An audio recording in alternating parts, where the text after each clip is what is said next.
Could you have picked a worse time to hire a new head coach? I'm not telling you Florida State made the wrong move in hiring Mike Norvell. I'm not telling you Arkansas made the wrong move in hiring Sam Pittman.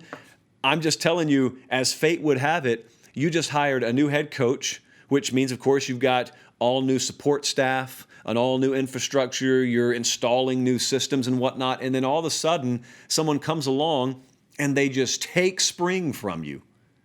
What in the world are you going to do? You got true freshmen to acclimate. You got early enrollees to acclimate. In a lot of cases, these teams are going to depend on true freshmen. More on that in just a second.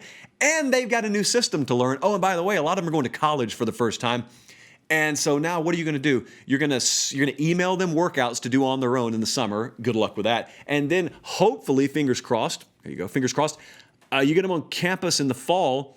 And whereas you would have normally been getting ready to play a football game, you got to push that down the road a little bit because you got to teach kids how to play your brand of football first, then get them ready to play a football game. Oh, and by the way, you still got the same time frame to do it. If we don't extend this calendar and front load this calendar to where you have another week or two of camp, and I talked to a couple of people in college football the other night, they don't think right now, jello to a wall, as we're trying to nail this down, it's ever evolving, ever moving, but a lot of people don't think that they're going to extend fall camp, NCAA extending fall camp.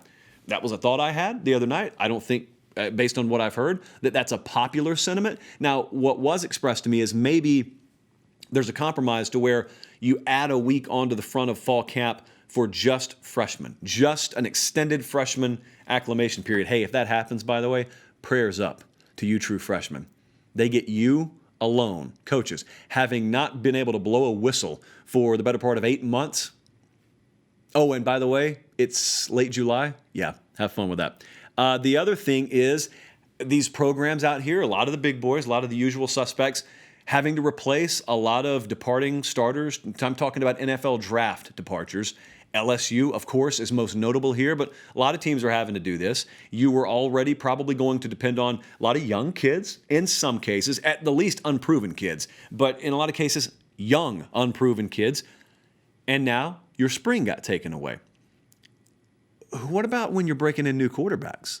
You got a transfer quarterback coming in? Well, spring was when we were going to learn everything. You know, Jamie Newman, most notably comes to mind at Georgia. New coordinator there at Georgia. New quarterback, new coordinator. I mean, I think that there is reason to believe this possibly alters whatever Kirby Smart was going to do with his team because he has the luxury of possibly the best defense in the country this year. So even if they were going to rev the engine a little bit more offensively, hypothetically, they can afford not to and still be a championship contender. I don't know that everyone who has a new quarterback can say the same thing. You got the new head coach. That's obviously a problem. Here's what I'll pay attention to, though. This is going to be kind of more in the weeds as hopefully we get back to normalcy. And what I'm going to pay attention to is maybe a team or two out there that are thought of as contenders. And they're in everyone's preseason top 10. But they've got some young kids they're going to have to play who are not acclimated properly relative to a normal year. And two, they got a front-loaded schedule. They play a couple of top 10, top 15 opponents in the first month, or maybe they play a non-ranked opponent, but an ultra-experienced opponent. Returning starters in a normal college football season is not the end-all, be-all, but this is not a normal college football season. You could have teams. I was looking at Georgia Tech, I think. They may return the most starters in America. Just as an example, Georgia Tech, teams like that, though, teams you wouldn't classify as preseason top 25, those may be the kinds of teams that are able to pull monumental upsets against high-profile, name-brand, sticker-on-the-helmet types early in the year who have a lot of talented kids that aren't properly acclimated playing for them.